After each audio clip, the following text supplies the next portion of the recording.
unityonthebay.org. So I want to tell you about a few things that I'm super excited about, and I've had a lot of coffee again. You know the drill, people. I drink coffee. I like shoes. This is how it goes, right? Right.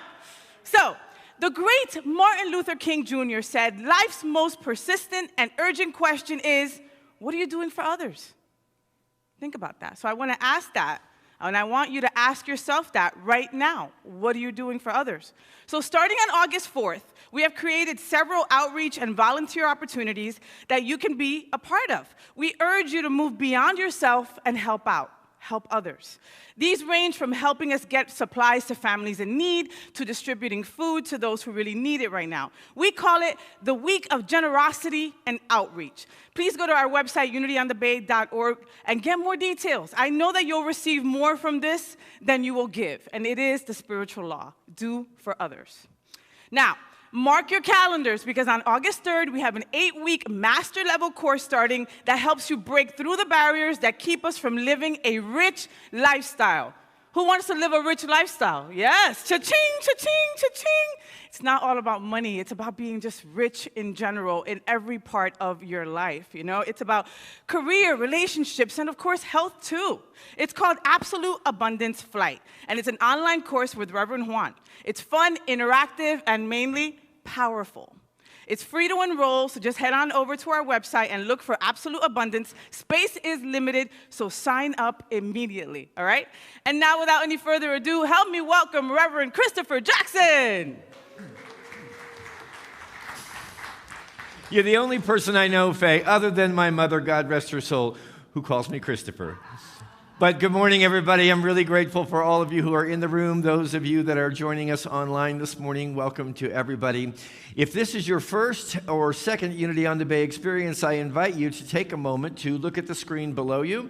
The comments will instruct you on how you can text us and let us know you're here. You can also look at the screen behind me if you're in the room. And if you're in the room, I'm happy to say that this morning we have reopened our Ambassador Welcome Center. So please take a moment to step back there and meet an ambassador to learn more about our spiritual community and to give us the opportunity to learn more about you. We're deeply grateful for your presence here.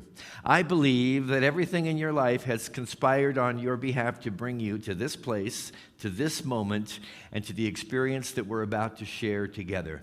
I think that's true of everything in our world, but most especially your presence here and your participation is a deep blessing to us all. We are blessed by, I believe, an incredible assortment of words. I'm going to be talking about the power of words this morning. And I believe that our vision and our mission statements for this spiritual community help us to understand really not only why we're here as an organization, but I believe why you and I are here individually on this planet right now. So I'm going to do this a little bit differently than I normally do. I'm going to invite us to affirm each statement together, audibly aloud, speaking together, and then I'm going to alter it just a little bit, and if you're so interested and willing, participate with me as we put a little twist on the vision and mission of Unity on the Bay this morning. Let's begin with our mission. We are an inclusive community serving as a catalyst for spiritual awakening, evolution, and action. That is so true, I believe, of everything that constitutes this community. But I also believe it's true of each and every one of us personally and individually. So the twist on this statement this morning is, I am a catalyst for spiritual awakening, evolution, and action. Will you try that one on for me? I am a catalyst for spiritual awakening, evolution, and action. I believe that has to be the case because what we all are together constitutes no more or less than what we are, each of us individually. Our vision, humanity inspired to its divinity. Let's affirm that together. Humanity inspired to its divinity. I am inspired to my divinity. Will you say that with me? I am inspired to my divinity. I love the way that this is true, not only for all of us together, but for each blessed human heart and spiritual soul that's a part of this community. Now, friends, let's do what I often say is the most important ingredient of our time together this morning. Let's close our eyes if that's comfortable and possible for you. This is our way of saying to ourselves and to the world around us that for the next few moments we're going to withdraw what seems to be an almost constant obsession with people and things and activities outside of us. There is a space,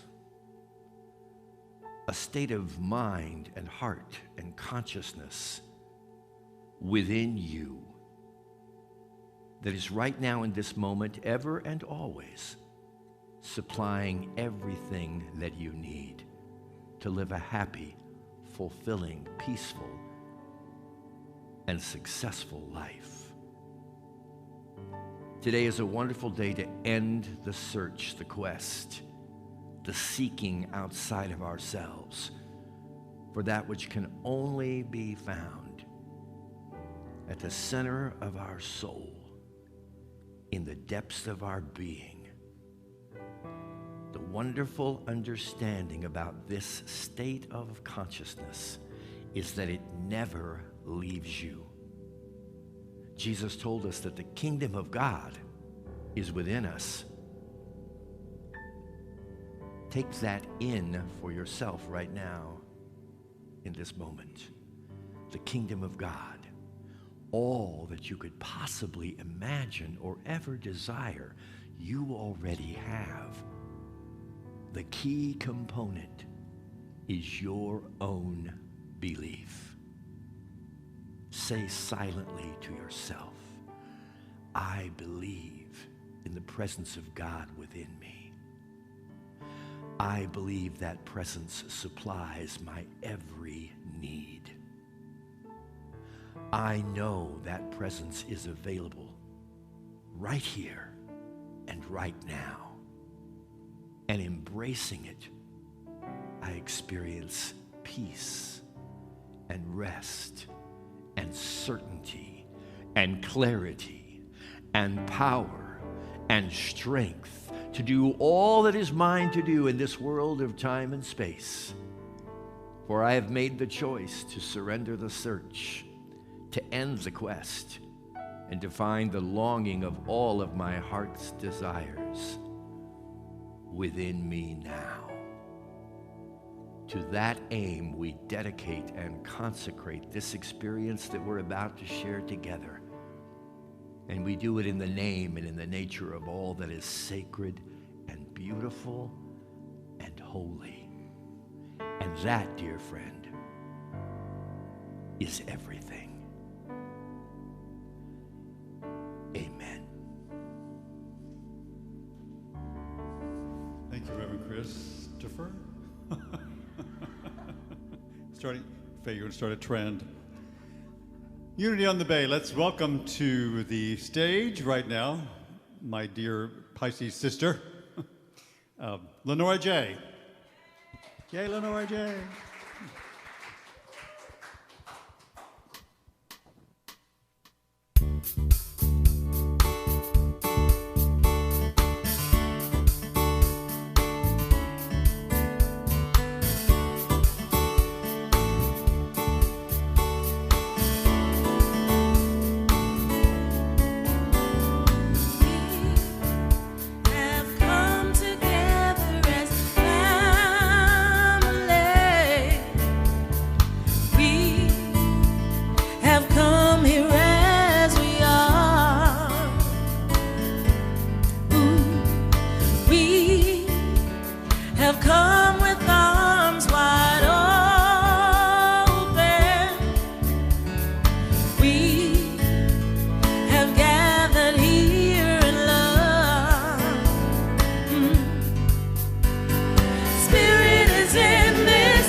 Sing and celebrate.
Thank you, my beauty. Spirit is in this place, and you help bring it. I love it. I love it. Don't you love how we're all matching? Thank you, Dale. Dale said he'd kill us if we didn't all wear the same color. Maybe not kill us, but anyway, thank you so much, Music Ministry. You're incredible. Dale Stein, Miss Ruth Palmieri, Mr. George, Anthony Alvarez, and the beautiful Miss Serena. Give them a round of applause, please. So it is now time for the Daily Word, and the Daily Word today is being read by Raul Hernandez. And this month, we honor and celebrate the Prayer Chaplain Ministry Council as our Sacred Service Team of the Month for July for all they do. Give it up for them, please. The Prayer Chaplain Ministry, if there's something that, if you don't know who they are, if there's something that you're going through, they are here to pray with you, pray for you. They answer every prayer intention sent their way. They are always working, those folks. At any given time, you might just get a phone call from them just saying, hey, just want to check in on you. Are you okay? That is what they do, and they're incredible at what they do. And Raul Hernandez is one of those incredible people. But Raul Hernandez is also part of our youth and family ministry. He is actually the coordinator and probably the most patient man I've ever met in my whole entire life, you know. When it comes to dedication, that is what should be written on Raul's forehead. I just went back there to go get him, and he's like on a Zoom call with a kid. That is what he does. That is Raul. So without any further ado, please help me welcome Raul Hernandez.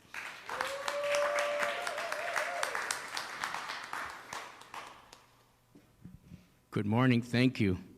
Mwah. It's good to see you. Great to see you, Raul. So nice to be back for a little while, right? So hopefully. Good morning, everyone. Today's daily word is journey. My life's journey begins and ends in the heart of God.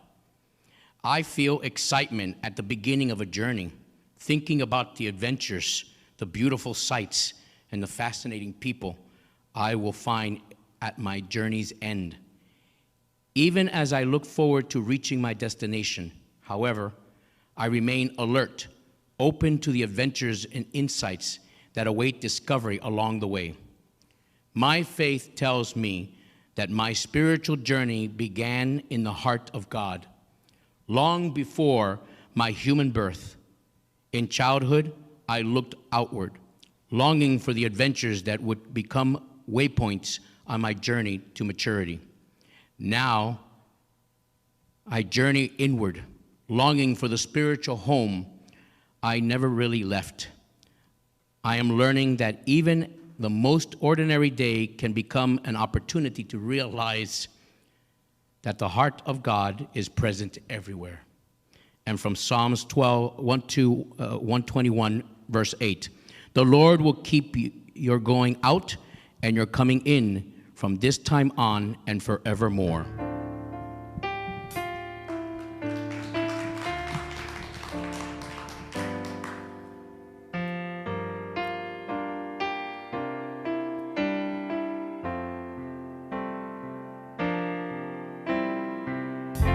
Our thoughts are prayers, and we are always praying.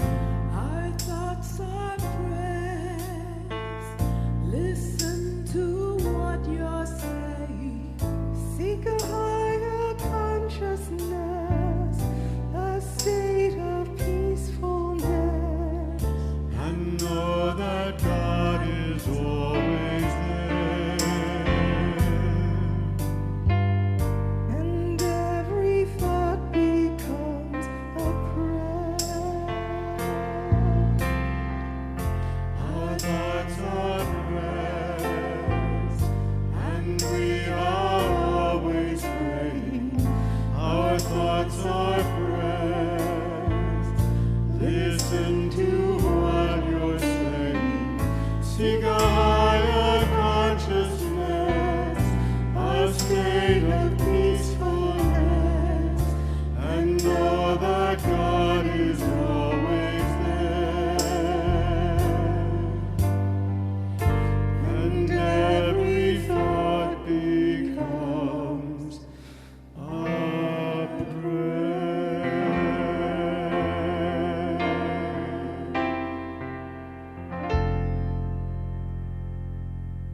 Good morning. And so, as we prepare for meditation, I invite you to close your eyes.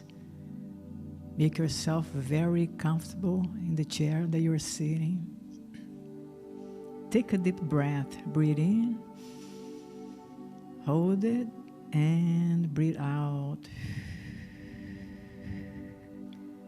And as you breathe out, just let go of the business of this day.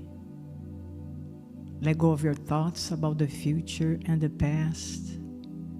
And bring your whole attention to your physical body, to your breathing, as you allow it to become more and more relaxed.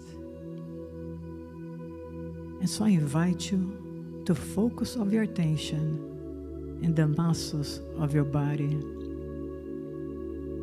starting with your face, relaxing all the muscles of your face, relaxing the muscles of your neck, your shoulders, as you allow yourself to go deeper and deeper into a state of presence, into a state of inner stillness, allowing all the cells of your body to relax, to be fully present right here and right now. And as you focus on your body, you begin to notice how deeply relaxed it is right now. And feel that is in this state that you feel totally supported with nothing to be concerned about. This is the secret place of the Most High within you, a place of pure awareness, profound peace. And it is here that you receive all the gifts there are, your divine inheritance. All power under heaven and earth has been given unto you. And this is the day that you claim that power, knowing that that which created you gave you the power to create your own reality. You create your reality by the thoughts and feelings you hold in mind. And so, from this day forward, you're going to choose to create the good, the holy, and the beautiful by keeping your inner dialogue in heaven. So silently repeat to yourself, I am the one I have been looking for. Within me this day, a master is being born. My master, my savior, my greatest love. It's right here where I am. I need nothing from outside of myself. For in this moment, I am complete. My greatest desire from now on is to experience the fulfillment of God's vision for me. Not my vision, nor my will, but life's. And so I surrender this moment with all my heart, with all my mind, and with all my soul to this indwelling divine presence that lives in me. So let us allow ourselves to marinate in the awareness of this presence for a few moments.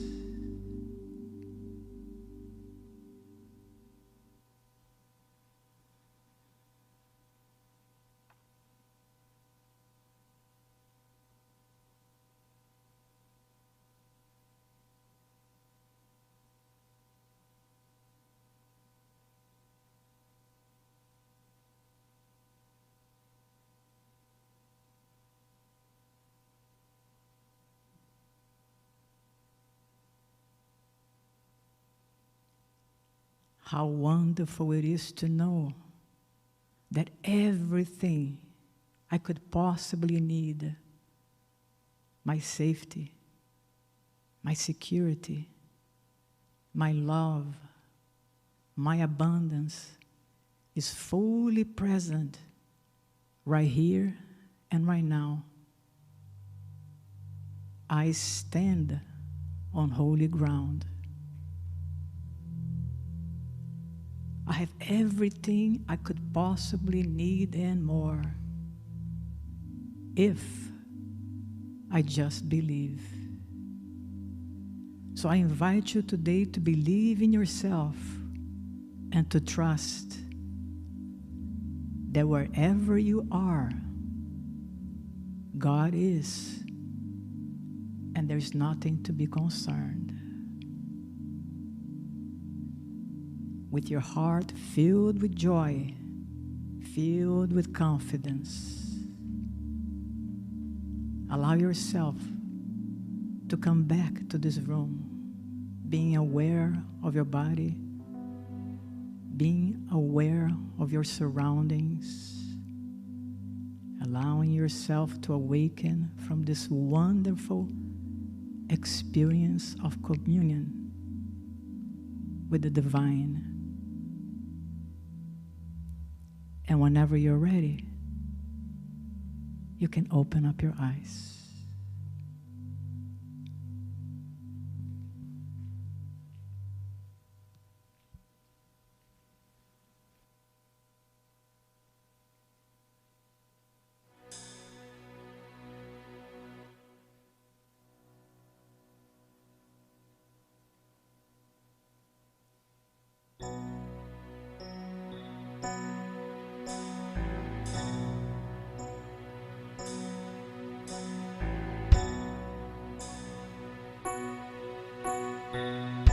Many nights we pray with no proof anyone could hear.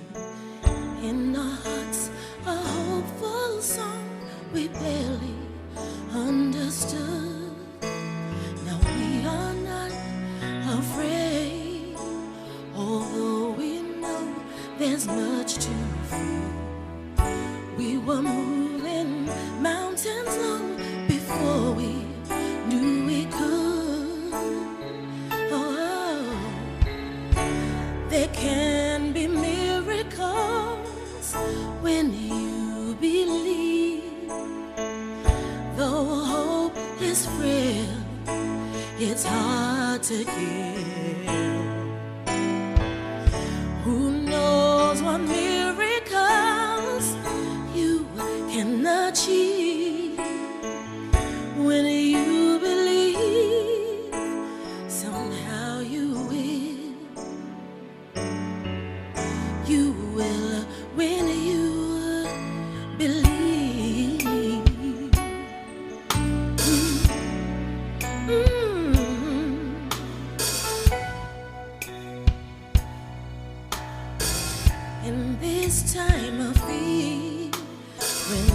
so often proves in vain. Hope seems like a summer bird too swiftly flown away. And now I'm standing here, my heart so full I can't explain, seeking faith and speaking words I never thought I'd say. There can be miracles when you believe. Though hope is frail, it's hard to kill. Who knows what miracles you can achieve when you believe? Somehow you will. You will when you believe.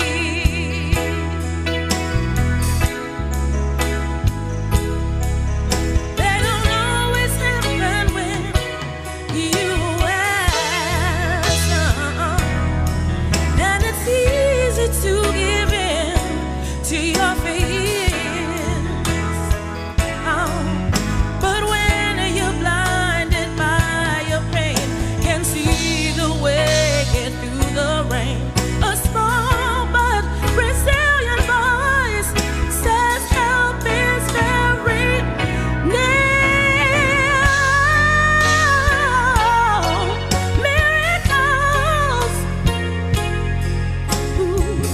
the hope is frail, it's hard to kill. Who knows what miracles you can achieve when you believe? Somehow you will. Now you will. You will when you believe.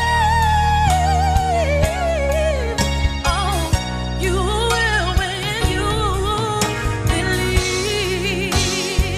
Hey, oh, you will when you believe. Just believe. You will when you believe. You will when you believe.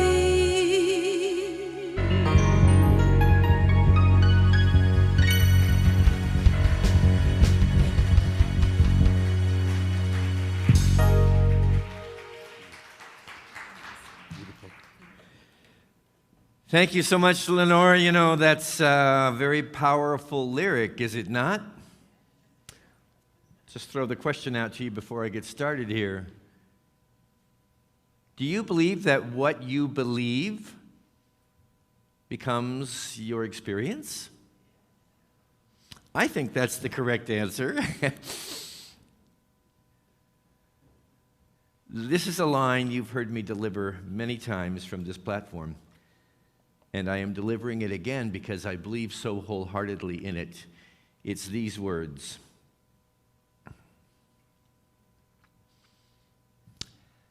The story you tell is the life that you live.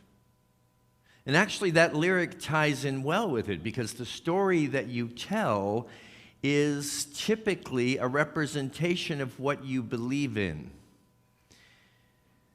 And what you believe in does come to pass as the experience, I believe, of our lives. The story you tell is the life that you live. Sometimes when I'm out walking at Margaret Pace Park in the morning, I'll use that kind of as a mantra. The story I tell is the life that I live.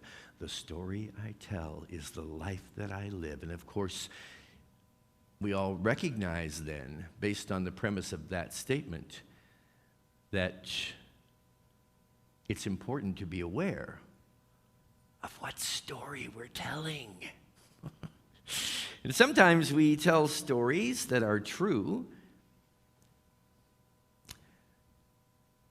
I'll speak for myself. I was going to say all of us, to some degree, I at least will own that I have been a compulsive liar at different points in my life. Not because I was intentionally trying to be dishonest, but simply because I was telling a story that wasn't based on spiritual reality. Now, we're going to move into this statement more deeply again today in our Sunday circle at 1:30. So I want to encourage you to enjoy your morning now at this point, and then join us at 1:30 this afternoon. You can go to our website, unityonthebay.org, and register for the Zoom link. This is an online program, Sunday Circles. Today we're going to be exploring this morning's subject matter, and specifically, the story you tell is the life that you live. The story you tell is the life that you live. I love that, as I've shared with you before, spiritual curriculum, or curriculum designed for the enhancement of our spiritual awakening and our spiritual journey, to me is divinely orchestrated, and it comes from all different places and spaces. Recently, when I was scrolling through Facebook, I came across this amazing collection of words that I wanted to share with you. Your words cast a spell. That's why it's called spelling. Think about that. Your words, isn't that beautiful? Your words cast a spell. That's why we call the composition of words spelling. We're casting a spell according to the words that we're speaking. Charles Fillmore, the co-founder of Unity, once said, "Words are the vehicles through which ideas make themselves manifest." Words, I believe, as representatives of thought or belief, are the vehicles through which ideas make themselves manifest. That's why it's very important, and this might be the most important thing I'm going to say this morning if I say anything of importance, and that is only think and talk about what you want. That's it. Only think, only talk about what you want to experience, because your thinking, represented by your talking, which is your words, you see, is casting the spell that creates your experience of daily reality. And for most of us, I'll confess right now, there are storylines running through my head and sometimes coming out of my mouth that I most certainly do not want, and yet I'm talking about them. Why am I doing that, standing up here on this beautiful Sunday morning, telling you that such repetition and such expression is going to bring the very thing that I'm talking about or thinking about into expression? You know, this is at the root of the Unity way of life, and yet, and I've been doing this for it seems like forever, for centuries, but actually just a few decades that I've been on the planet. Knowing this, it's important what I'm thinking. It's especially important what I'm speaking, what I'm sending out energetically and yet I still am reciting storylines that are not anything close to what I really want to experience in my life. So it's like a maturing in awareness to become increasingly aware of the storyline that I'm putting out there. Only think and talk about what you want. Now, this morning I have selected a number of quotations from one of my favorite authors, speakers, and people on the planet. And we've been blessed to befriend this powerful woman, Byron Katie, author of Loving What Is, creator of The Work. And I've had the opportunity to meet her, and some of you have too, on certain occasions when she's visited us here at Unity on the Bay. And I really do want to say, this woman's the real deal. You know, what she says is what you get. And though she proclaims to not have any special spiritual mastery, listen to these words. I'm going to share a number of different excerpts from her books this morning. Listen to what she says, because the concise and clear nature of her communication to me represents the brilliance that comes from doing the work that she's done on examining her own storyline. Begins with her saying, Everything outside of you is a reflection of your own thinking. Now, this is very similar to how we started my comments last Sunday. It's because it's a repeating theme, and it's because of the significance of its importance. Everything outside of you is a reflection of your own thinking. You are the storyteller, the projector of all stories, and the world is a projected image of your thoughts. Byron Katie. Words, again, convey thoughts, convey beliefs. So the crucial question becomes, what kind of story are you and I telling ourselves and the world around us regarding our thoughts and our words? For me, it's been a journey, it's a constant journey of moving from telling a fearful story to telling a loving story to, on brief, fleeting occasions, experiencing no story at all. Now, the fearful story, which is where it begins for most of us, is a storyline that we've inherited or been conditioned by our human experience to adopt. I love Byron Katie when she says, "No one has ever been angry at another human being. We are only angry about our story about them." Now, this is true not only of human beings, but I'm going to say this morning, I think it's true of everything in our experience. We're not angry at anything that's going on out here. We're not angry about the situation outside of us. We're angry at the storyline that we are delivering regarding it. Are you with me on this?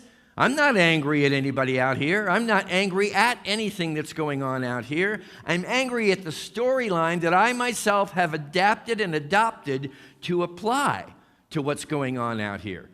You can make up a very happy, loving story, or you can make up a really miserable, fearful, degrading story about it.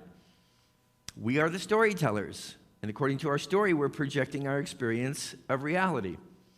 So we move from this fearful storyline that we've created. It's fearful because it's not coming from a loving space about everybody and everything that's going on out here. Fearful, fearful, fearful. To a more loving story, or for the sake of this morning's title, your best story. How can I move from a story that evokes and provokes fear and anxiety and stress to a more loving, a more compassionate, a more self-supportive storyline? And you say, well, I'm the victim here of what's going on outside of me, and so my storyline reflects that. I can't just change my storyline about what's going on in my life right now and have what's going on in my life change. That's the conditioned mindset. Victimization. My storyline doesn't impact anything. So just try this with one isolated incident in the day or in the week that lies ahead, where you find yourself, let's just say, angry at another person. You think, I wouldn't be angry were it not for that person's behavior.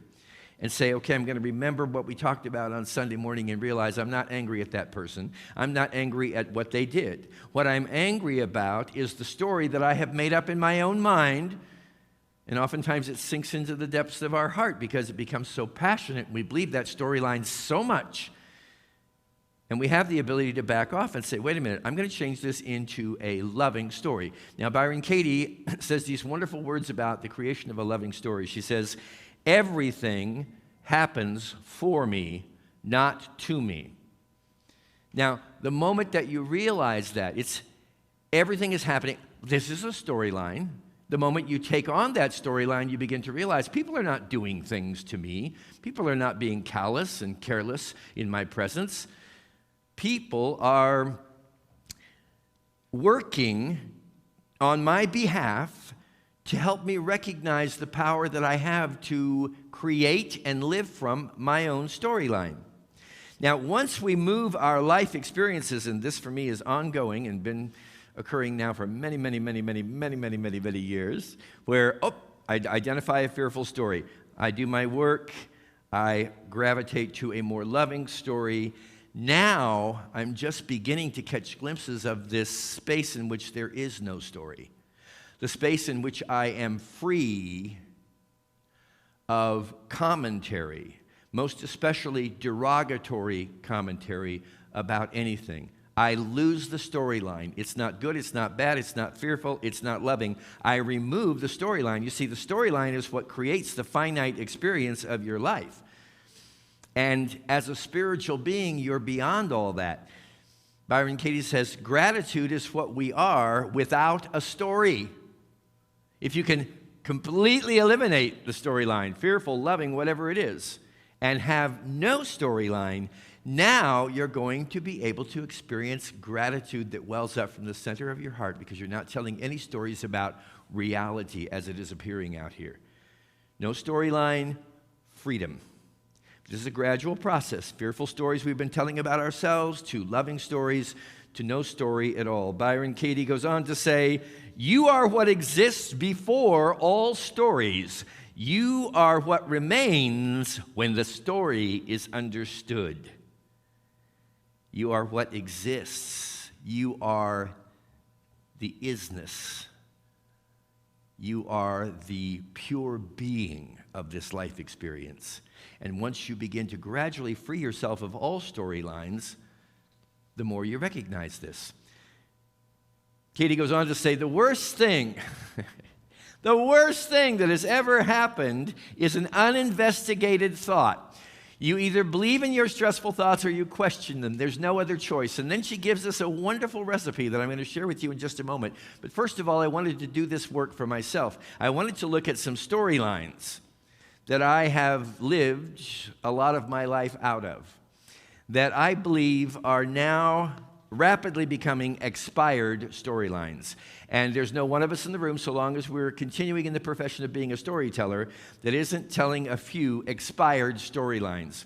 All storylines serve us for a period in time, but they all have an expiration date stamped on them. So I invite you to take some time and look at the storylines that you might be putting out through the power of your spoken word, through the thoughts and feelings that you're experiencing, to say, could these be reaching their expiration date? Here is a big one for me, and these are all stressors. I need to do more. I know I'm the only one in the room that feels that. If I could just do more. If I could just do more. There's so much to be done here. If I could just do more. And I'm gradually beginning to realize, all right, that's a storyline that I've created in my mind. I need to do more. I need to do more. Now, I could root that back into my childhood years, always feeling like I had to rescue my family from innumerable challenges and escapades. If I just do more, everything will be okay here if I just do more. Well, of course, we know where that goes. It goes from the complete departure of being a human being into being a human doing constantly, over and over and over. I've got to do more. So I think I'm going to consider that to be an expired storyline. And just say to myself, you know, and when you first go into this, friends, you might not believe yourself. Because after all, you have been a liar for a lot of your life. No offense, you've just been telling yourself stories that are simply not true. So when you start telling yourself a story that is true, I am sufficient doing nothing. So one thing accomplished is a beautiful and miraculous activity. You see, it's changing the content of the storyline, which we're all free to do at any point in time that we so choose. Here's a big one that's really now coming into solid ground with me, and it especially occurred during the ongoing COVID crisis, because I will admit there were moments when I thought, you know, am I going to be okay through all this? You know, am I on the high-risk vulnerable list? And becoming preoccupied with fearful thoughts regarding my health. Now, I've always said to myself that my health depends on conditions. Come on. It depends on the food that I'm eating, the 101 supplements that I take every day that I don't even want to take publicly because you wouldn't believe how many, because every day they're telling me something else, you know? I mean, especially during COVID, it was like, oh, you got to take vitamin D and ginger and blah, blah, blah, blah, all these different things. And it's like I'm just, you know, shaking these things out of a bottle and cashing it off on Amazon to have more delivered. And I'm not saying there's anything wrong with vitamins or minerals or whatever you want to do for your physical health and well-being. Exercise, of course, and eating healthy is all great. But here is the real clincher. My health is not conditional. My health is not subject to external circumstances. My health comes from the wellspring of the presence of God that is within me. End of story. I am not subject, my health is not subject to external circumstances and influences of any kind. Now, that's going to be a big one for me that I'm working on right now because I still don't believe it. But I like the storyline better than the one that says my health is continually in a state of fluctuation depending on everything that's going on outside of me. So I have to be absolutely certain that I'm shoring up on everything to be as healthy as possible.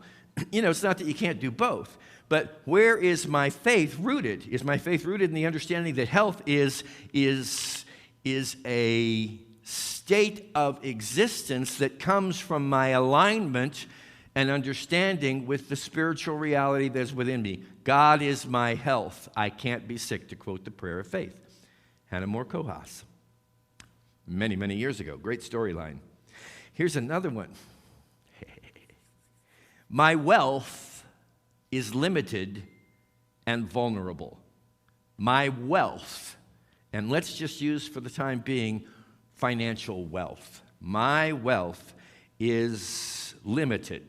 It has limitations on it, and it's vulnerable because what's going to happen to circumstances out here? What about the economy?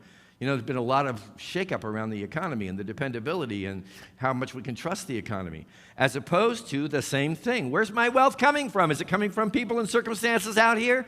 Absolutely not. My health is just like my wealth, and it's coming from within me.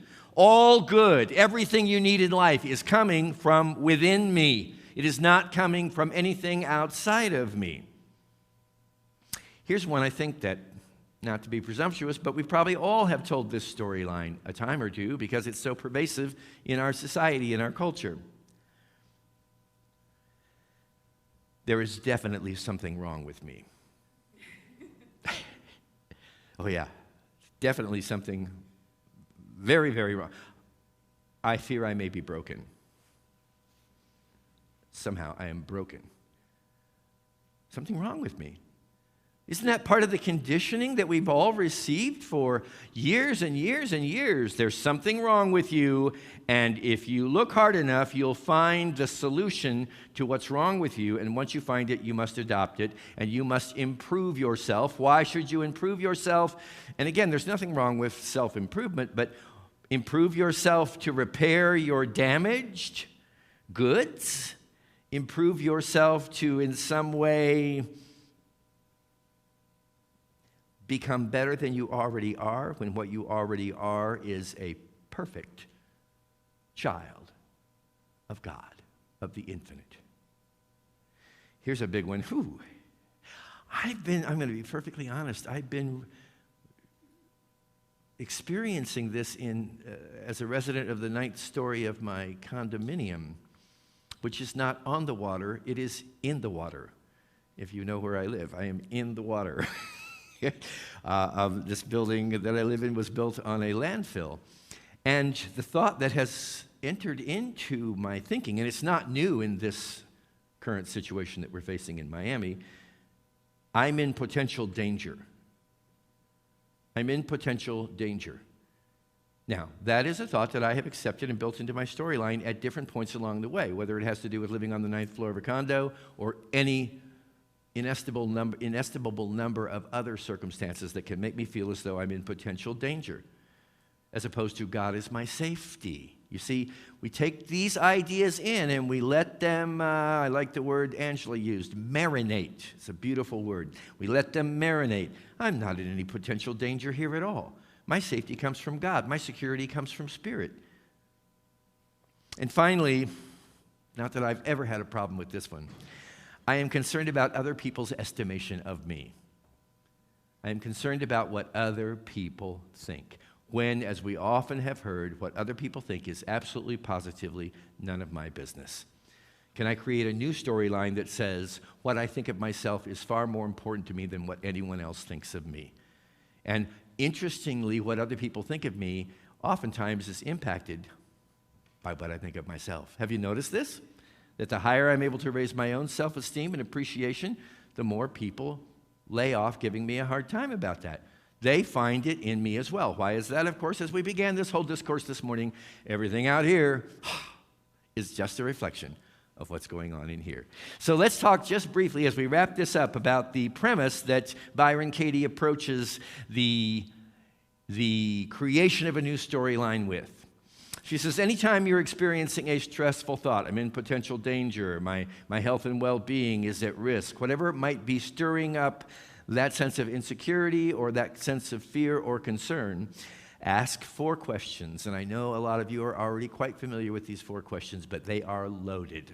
You know, she says she got all this in a download in just a matter of minutes, but wow, it's a tremendous key to success and fulfillment and happiness in life.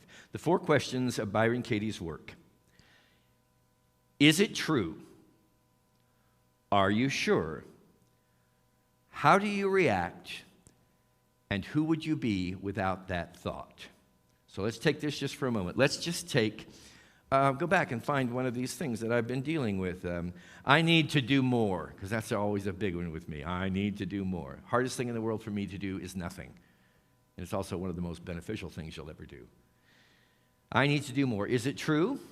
It looks true. It feels true. Everybody's telling me I need to be doing more. I'm telling myself, yeah, there's so much to be done here that if I would do more, there would be less to do for myself and others. And yet, to be quite honest, I've never found that to be the case. The more I do, the more there is left undone, to be very doubting on you. Is it true? Well, am I sure it's true? I need to do more. Can I be absolutely positively certain that I need to be doing more? All but because of decades of years of conditioning. But can I be sure that I need to be doing more? No, I really can't. How do I react when I think that thought? How do I react when I throw that storyline out? I need to be doing more. How do I react? It's not pleasant, my friends. And if you've ever been around me and when I'm in a state of overwhelm, it's not a fun experience for you or for me. Because I've got so much to do today. I'm so busy. Have you noticed how a lot of us are finding pride in identifying ourselves with the level of busyness that we're experiencing in our world? I bet you I'm busier than any of you. No, we're much busier than you. It's like we're trying to find our sense of self-importance and how much we can accomplish. So how do I react when I have that thought? I get stressed. I get short. I get impatient. And my story goes to hell in a handbag. Not a pleasant experience.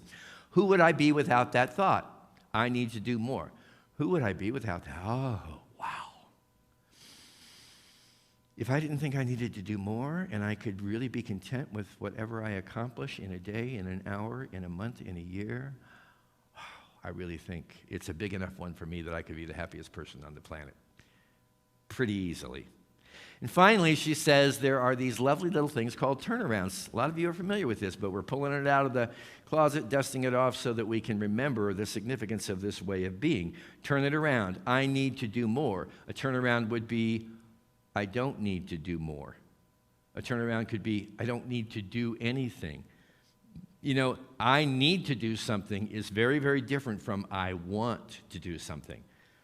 You put some things I want to do in front of me, all of a sudden I'm full of energy. I don't feel stressed. It's really good. It's a good experience, as opposed to its opposite. So my big question for you this morning, and I pray this is a question for you to ask every single moment of your life with every breath you breathe. What's your storyline?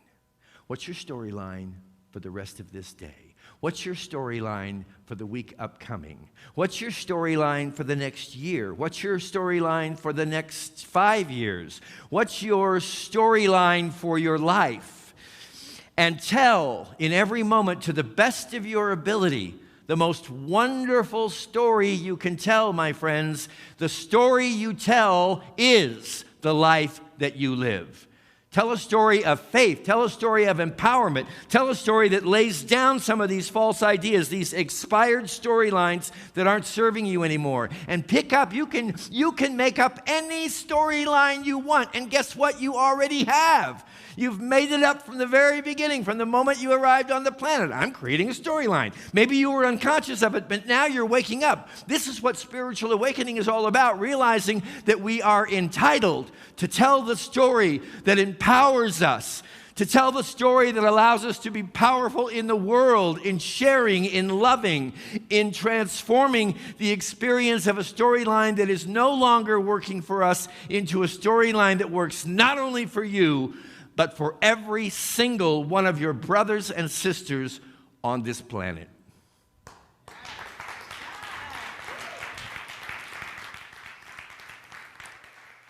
Yes, Reverend Chris, yes. Who heard the message they needed to hear? Yes, right?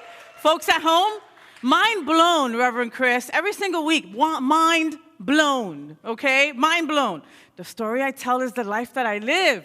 Right? I know that all you guys are going to be doing that from now on. The story I tell is the life that I live. I mean, that's incredible. And then, but what really got me, we're only angry at our story about people, right? No one has ever been angry at another human being. We're only angry at our story for them, right? Like sometimes I just love to be angry for no reason. Let's talk about traffic, all right? We live in South Florida, Miami, the 836 to get on 95. You guys know, right? Right? Okay, so you're on it and you I want to put down my window and yell obscenities, right? Instead, I change the story. The person is getting their pregnant wife to the hospital. They have to rush, right? So instead, I roll down the window, name them Faye. You see, I changed the storyline, right? You're at Walmart and the person rushes in front of you and cuts you for the self-checkout line, right? You want to say things, right? Instead, maybe they've got somebody sick at home. And then you stop and you change the story. I hope your person feels better. You changed the story. It's incredible, Reverend Chris. I so needed to hear that. Folks at home, if something came up for you, put it in the comments section. We want to hear all about it. And, you know, our prayer chaplains are always around also to talk with you if you'd like their help. So let's talk about what's on your seats today, people. So today on your seats, you've received one of these cards. One of these cards, right? If you want to read it completely, it is our staff has been hard at work setting up a new way for you to give that's easier, faster, and more secure. So we want you to start trying it out today, okay? So on the card is all the new info, and we'll put all the info on the screens for you folks at home. If you don't have one of the cards, raise your hand, and Nick will get one to you. And so if you have any questions or need some help, we'll have staff available after service to help you. Just look for anyone with one of these bright yellow things on. You can't miss it, okay? And they will help you guide you through the new way of giving, okay? So here at Unity on the Bay, we believe in the spiritual law of giving and receiving, and now is your opportunity to give in gratitude. There are envelopes for you, but if you want to go green, you can text GIVE, that's G-I-V-E, to 833-245-5645. That information is also on the screens right now for you folks at home and behind me on the screen. And I'm going to give you a few moments to prepare your gift. If you have any questions, comments, or concerns, we'll take care of it after the service, no problem, and for folks at home as well. So I'll give you a couple of seconds during that time. Just think about all of Reverend Chris's wonderful message. Send some energy towards Byron Katie. She is incredible as well.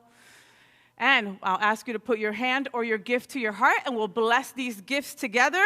Divine love that I am blesses all that I give and all that I receive.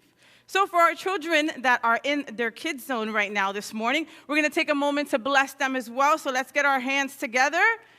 Rub, rub, rub. Children, we love you.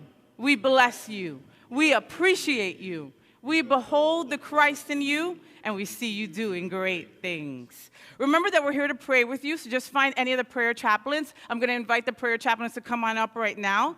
And, you know, if there's something that came up, like I said, don't go home with it. They are here for you, to pray with you, pray for you. And now I will also invite Reverend Chris on up so we can say our prayer for protection, followed by our peace song. Let's all stand. And let's pray these beautiful words of the prayer for protection. Good storyline. Very good storyline.